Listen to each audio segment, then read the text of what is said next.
Gubbio is another of these charming Umbrian towns where the medieval stone streets seem to have hardly changed over the centuries. It is a small town but packed with interesting sights to visit and stories to learn. I started at Piazza dei 40 Martiri.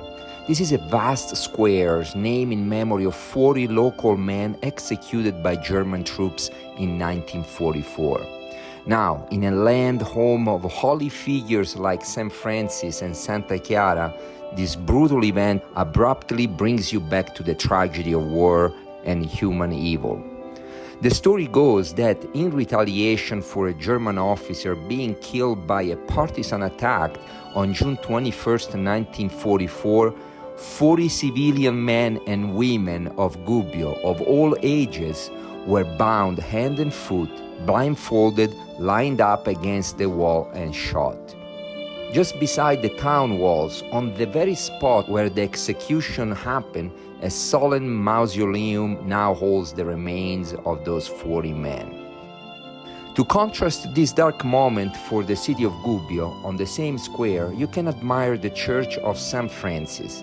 It was built in 1255 and marks the very spot where St. Francis went to meet his friend Giacomello Spadalunga, and where Giacomello's father donated St. Francis his first tunic made of undyed wool.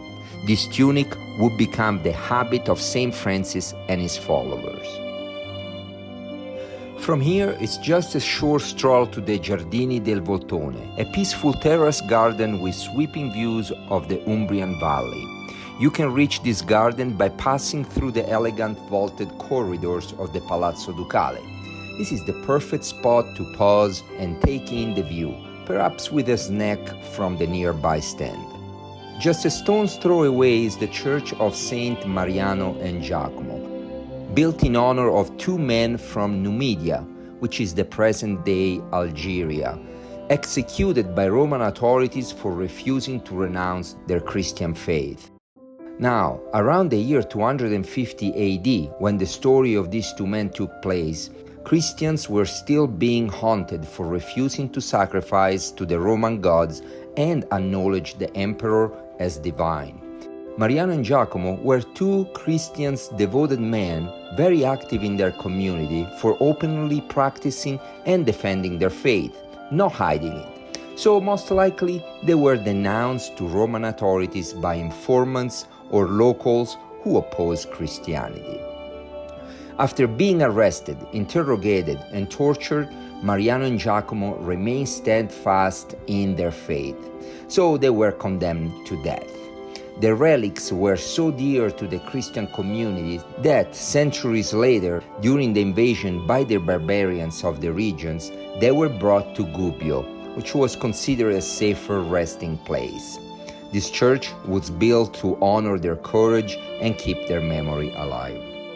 Next stop is in the real heart of Gubbio, and that is Piazza Grande, a dramatic suspended square that gives you the illusion of being on a balcony suspended on the sky. And the reason for this is that when this square was built in the year 1400, it was propped up on massive stone arches so it could rise high above the valley. Now consider this. These arches, built entirely without mortar, just perfectly cut stone and bricks, were constructed in the Middle Ages. It just makes you think about the engineering skills and ingenuity of the builders of that time. Now, I left my favorite for last, and it's actually made of two surprises.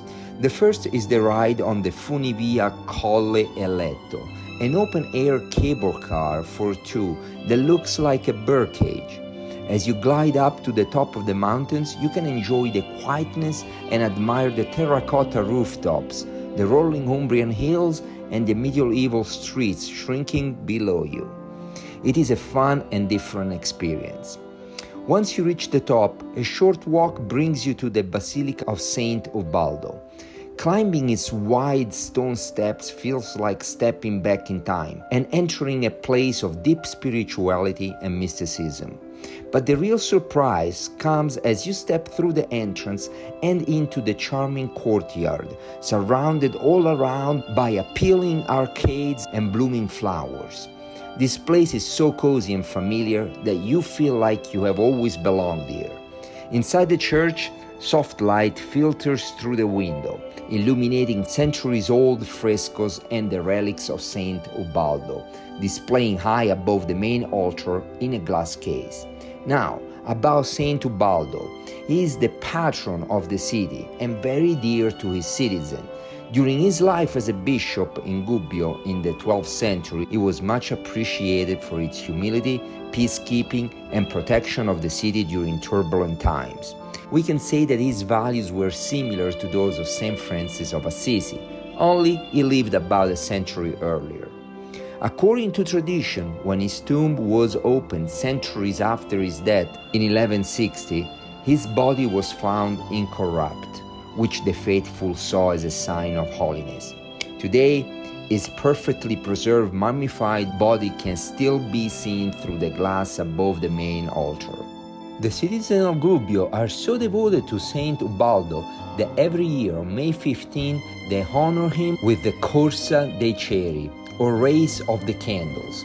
This is a thrilling event where 3 enormous wooden candles are carried at a run through the city streets and up to the steep slope to the basilica. You can call it a mix of intense devotion, civic pride, and really pure spectacle. If you happen to be there on May 15th, you can't miss it. It is, after all, one of the most famous festivals in the region of Umbria. When it is time to leave Gubbio, you'll feel more like stepping off a film set than ending a trip. It's that kind of place that stays with you long after you've gone.